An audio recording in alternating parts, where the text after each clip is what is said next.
देखिए ये जो अगला स्टैंडर्ड है COP14, ये लगभग सिमिलर है COP7 से। COP7 में भी हमने क्लिनिकल प्रोसीजर्स के बारे में बात की थी, तो उससे ही मिलता जुलता है, उसी को थोड़ा सा और डिटेल में यहाँ पर हम डिस्कस कर लेंगे, ठीक है। तो इसमें क्या बात होगी, सर्जिकल सर्विसेज से रिलेटेड।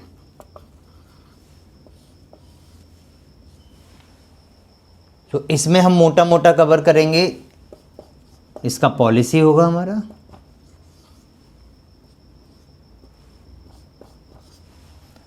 इसके अलावा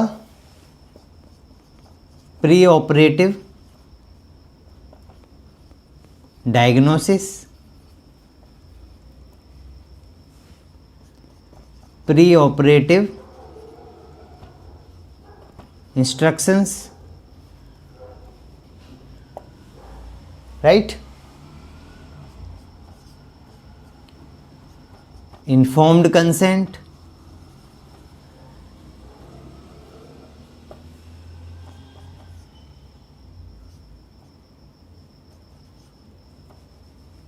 OT notes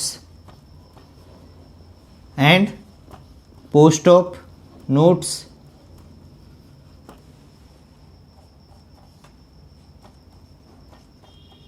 prevention of, or we can say surgical safety,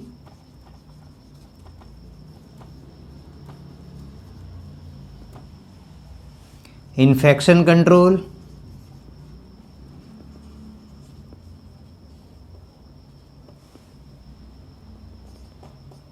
OT infrastructure requirement,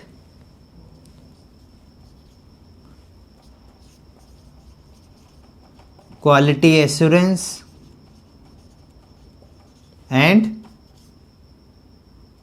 surveillance।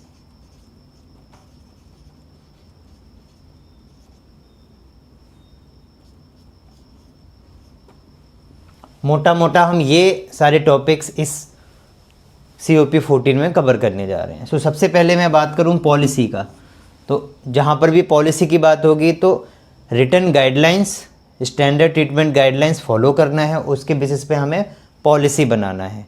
जो भी हम सर्जिकल सर्विसेज करते हैं उसके लिए हमारा एप्रोप्रिएट पॉलिसी होना ज़रूरी है, राइट। अब पॉलिसी में वो सारे एस्पेक्ट्स कवर होते हैं जो इस स्टैंडर्ड में मेंशन है, थोड़ा सा डिटेल्ड में होते हैं, ठीक है, तो उसको हम पॉलिसी बोलते हैं।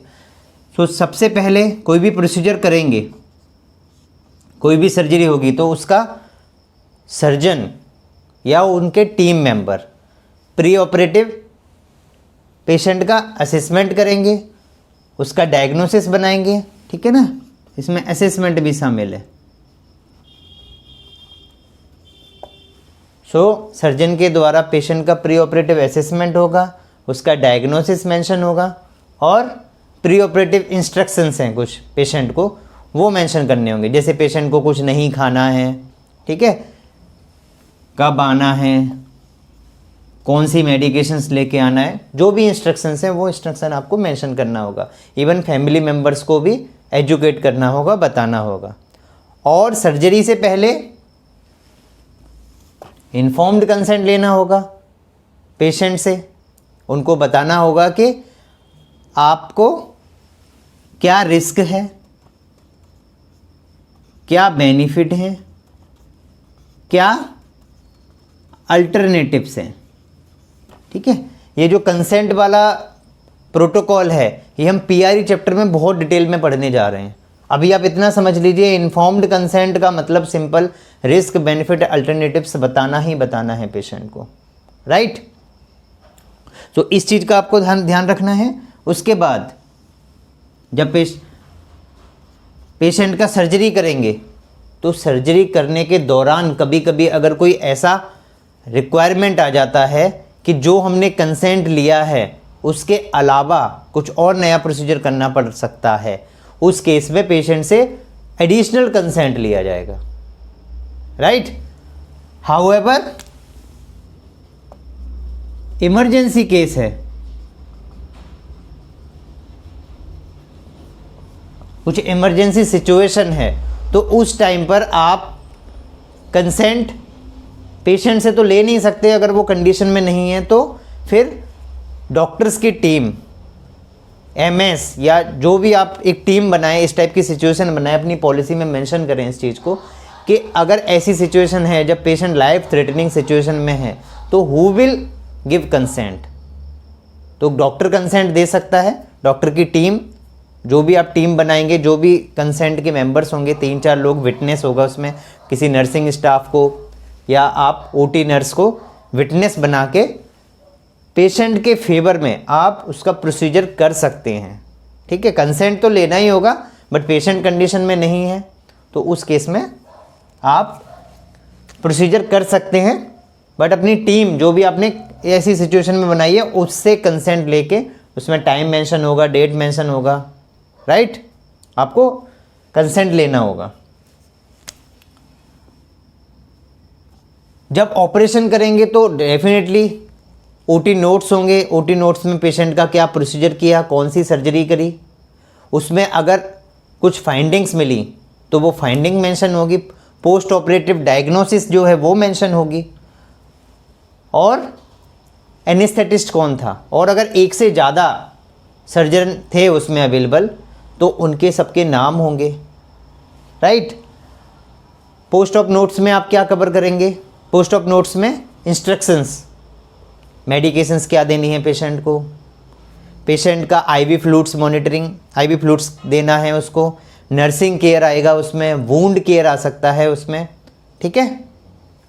सो पोस्ट ऑपरेटिव इंस्ट्रक्शंस उसमें मेंशंस होंगे, पेशेंट का ऑब्जर्वेशन करना है, कोई कॉम्प्लिकेशंस तो नहीं है पेशेंट को, वो सब चीज़ें भी इसमें कवर होंगी, पेशेंट को कोई सर्जिकल साइट इन्फेक्शन तो नहीं हुआ है, वो सब चीज़ें इसमें नोट डाउन करना होगा। सर्जिकल सेफ्टी में हम पहले भी पढ़ चुके हैं COP 7 में, WHO का एक सर्जिकल सेफ्टी चेकलिस्ट है, वो चेकलिस्ट क्या इंश्योर करता है, किसी गलत पेशेंट की सर्जरी ना हो जाए, wrong patient, wrong site, wrong surgery, इस टाइप को अवॉइड करने के लिए इसको हम बोलते हैं elimination of wrong site, wrong procedure, wrong surgery.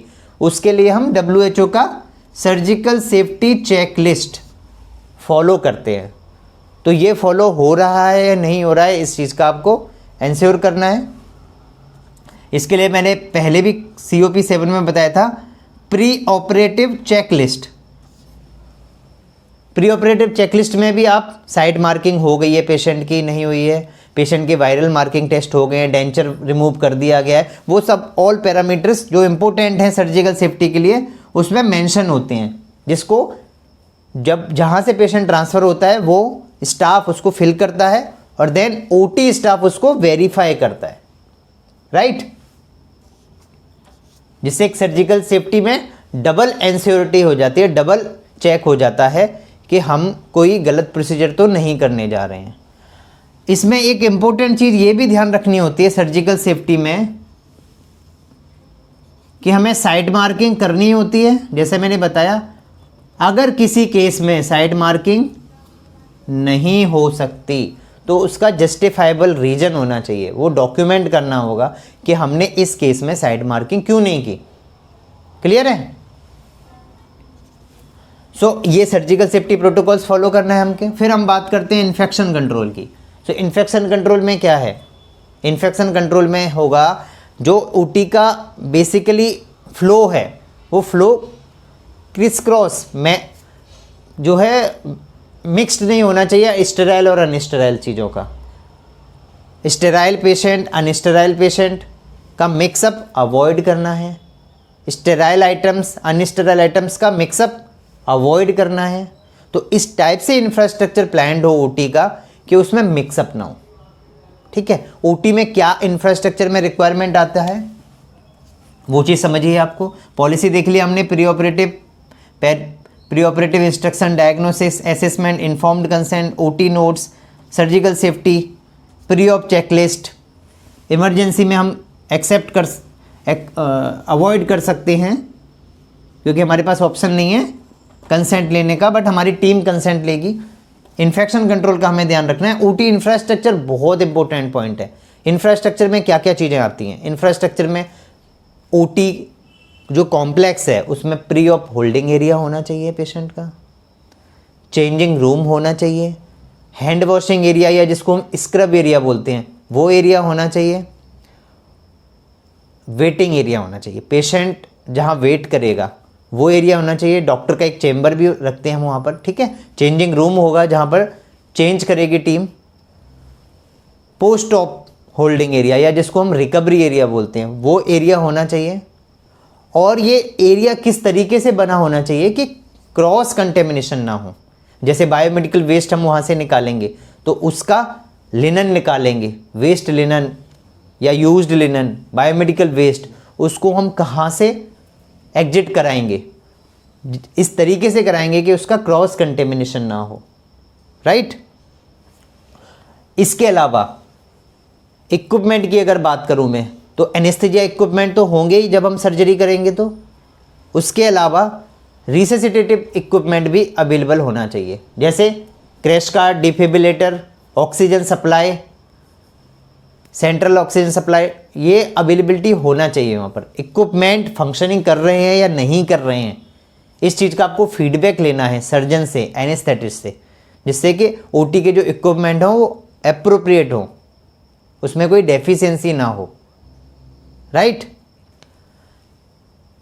अब हम नेक्स्ट पॉइंट पे जाएंगे। जो इंफ्रास्ट्रक्चर हमने क्रिएट किया है उसका क्वालिटी एश्योरेंस हो, सर्विलेंस हो। अब क्वालिटी एश्योरेंस में क्या आता है? क्वालिटी एश्योरेंस में आता है क्या क्या क्वालिटी पैरामीटर्स या क्वालिटी इंडिकेटर्स हमने डेवलप किए हैं अपनी ओटी के लिए या सर्जिकल सर्विसेज के लिए, राइट। ये क्वालिटी इंडिकेटर्स, ये क्वालिटी पैरामीटर्स आपके क्वालिटी मैनुअल जो है या क्वालिटी इंडिकेटर्स की जो आपने पॉलिसी बनाई है उसके साथ लिंक हो सकते हैं। इंडिविजुअली भी आप इस डिपार्टमेंट के लिए बना सकते हैं, राइट। सो क्या क्या क्वालिटी इंडिकेटर्स हमें फॉलो करने होते हैं इसमें? जनरली सर्जिकल साइट इन्फेक्शन तो नहीं कोई हुआ, ये चीज़ हम मॉनिटर करते हैं। ओटी का यूटिलाइजेशन टाइम क्या है, ओटी में पोस्ट प्रोसीजर कॉटरी बर्न्स कितने हुए, कोई फॉल हुआ या नहीं हुआ, राइट। जो हम ओटी जो WHO की सर्जिकल सेफ्टी चेकलिस्ट फॉलो करते हैं उसमें हम antibiotic prophylaxis, yes, antibiotic prophylaxis जो है उसको मॉनिटर करना होता है। विदिन 60 मिनट्स हमने दिया उसको एंटीबायोटिक या नहीं दिया, उस चीज़ को हमें मॉनिटर करना होता है। तो वो एक इंडिकेटर हो गया आपका। पोस्ट प्रोसीजर कोई कॉम्प्लिकेशंस हैं वो इंडिकेटर आपका हो गया, राइट। ओटी में intra operative change in procedure कोई हुआ वो आपका एक इंडिकेटर हो सकता है, राइट। इसके अलावा आपका सर्विलेंस, सर्विलेंस में क्या क्या चीज़ें आपकी आएंगी? सर्विलेंस में आएगा हिपा फिल्टर जो है वो टेस्ट हो रहा है आपका कि नहीं। तो हर 6 मंथ में कम से कम हिपा फिल्टर की टेस्टिंग होना चाहिए, जिसको हम DOP टेस्ट बोलते हैं, ठीक है। इसके अलावा ओटी का एनवायरनमेंट का क्लीनिंग का रिकॉर्ड, उसको कैसे क्लीन कर रहे हैं, उसकी डीप क्लीनिंग क्या कर रहे हैं हम, उसका कल्चर कराना, ये इंश्योर करना कि ओटी का एनवायरनमेंट एप्रोप्रिएट है, उसमें कोई इन्फेक्शन नहीं है, तो उसको सर्विलेंस करना हमको। ह्यूमिडिटी को मॉनिटर करना, इसलिए वहाँ पर हमारे पास ह्यूमिडिटी का मॉनिटर होना चाहिए। टेम्परेचर को रिकॉर्ड करना, इसलिए वहाँ पर टेम्परेचर का मॉनिटर होना चाहिए। डिफरेंशियल प्रेशर को भी मॉनिटर करना, इसलिए उसके भी हमारे पास मॉनिटर होना चाहिए, उसको भी हमें डॉक्यूमेंट करना है, राइट। तो ये सर्विलेंस करना ओटी का बहुत ज़रूरी है, क्वालिटी एश्योरेंस करना बहुत ज़रूरी है, तभी हम ये इंश्योर कर सकते हैं सर्जिकल सर्विसेज जो हमारी हैं वो परफेक्ट हैं। अगर हमने कुछ भी मिस कर दिया इसमें से तो ये एक मेजर डिपार्टमेंट है, यहाँ से पेशेंट को इन्फेक्शन हो गया तो रेपुटेशन पूरी डाउन होने वाली है। इसीलिए ओटी जो है उस पर अलग से भी गाइडलाइन बनाई है NABH ने। एयर कंडीशनिंग इन ओटी उसकी गाइडलाइंस हैं प्रॉपर तरीके से, कितना साइज होना चाहिए, ठीक है। AHU की रिक्वायरमेंट है, वो हम डिटेल्ड में एक अलग से डिस्कशन करेंगे किसी क्लास में, ठीक है, क्योंकि वो बहुत बड़ी रिक्वायरमेंट है, हम टॉपिक से डाइवर्ट हो जाएंगे। सो इस COP14 में मोटा मोटा ये सारी चीज़ें पैरामीटर्स बात करते हैं हम। इसमें जितनी भी मैंने ये बात की हुई है इन सबके अप्रोप्रिएट फॉर्मेट होना चाहिए, पॉलिसी होना चाहिए appropriate, pre operative, peri operative, post operative instructions के लिए हमारे पास प्रॉपर क्या क्या पॉइंट्स रिक्वायरमेंट हैं। जब पोस्ट ऑपरेटिव नोट्स होंगे तो उसमें पेशेंट की कंडीशन क्या है वो सब चीज़ें भी डिस्कस करनी होंगी, सर्जन के साइन भी होंगे, डेट होगा, टाइम होगा, नेम होगा, तो ये सब चीज़ें मिस ना हो जाएं। इसलिए एक फॉर्म बनाने होंगे जिसमें एक एक पैरामीटर को इंक्लूड किया जाए। कंसेंट होगा, ठीक है, तो कंसेंट में पेशेंट से साइन कराना है वो चीज़ मेंशन होंगी, OT के नोट्स, पोस्ट ऑप नोट्स डालने हैं वो सब चीज़ें मेंशन होंगी। WHO का प्रॉपर एक फॉर्म होगा, जो आप सर्जिकल सेफ्टी चेकलिस्ट जिसको बोलते हैं WHO का, वो फॉर्म हमें डेवलप करना होगा। उसमें हम एडिशनल चीज़ें भी ऐड कर सकते हैं अगर हमें कुछ इंपॉर्टेंट एस्पेक्ट लगता है तो, राइट। इन्फेक्शन कंट्रोल कैसे करेंगे, तो आपकी सर्जिकल सर्विसेज में वो इन्फेक्शन कंट्रोल वाला पार्ट भी मेंशन होना चाहिए। HIC मैनुअल में भी होगा और यहाँ पर भी होगा, इंडिविजुअली भी आपको मेंशन करना होगा। इंफ्रास्ट्रक्चर रिक्वायरमेंट कैसे आप फॉलो करेंगे वो भी आप अपने मैनुअल में मेंशन कर सकते हैं कि क्या क्या चीज़ें हमें OT में अवेलेबल रखनी ही रखनी होंगी। And then quality assurance, quality indicators, कैसे क्या पैरामीटर्स फॉलो करेंगे वो आपके डॉक्यूमेंट में मेंशन होना चाहिए। इंडिकेटर्स होंगे तो उसका प्रॉपर रजिस्टर्स होंगे। एंटीबायोटिक प्रोफिलैक्सिस दिया गया नहीं दिया गया उसका टाइम नोट करेंगे हम, ठीक है ना, कितने बजे सर्जरी हुई और कितने बजे उसको एंटीबायोटिक दिया गया। इसको हम डिटेल में PSQ चैप्टर में भी बात करेंगे जब मैं इंडिकेटर आपको पढ़ा रहा हूँ। तो क्वालिटी में HIC जो इन्फेक्शन कंट्रोल की बात है वो हम HIC मैनुअल में भी बहुत सारे पॉइंट्स कवर करेंगे, राइट, ठीक है। So thank you.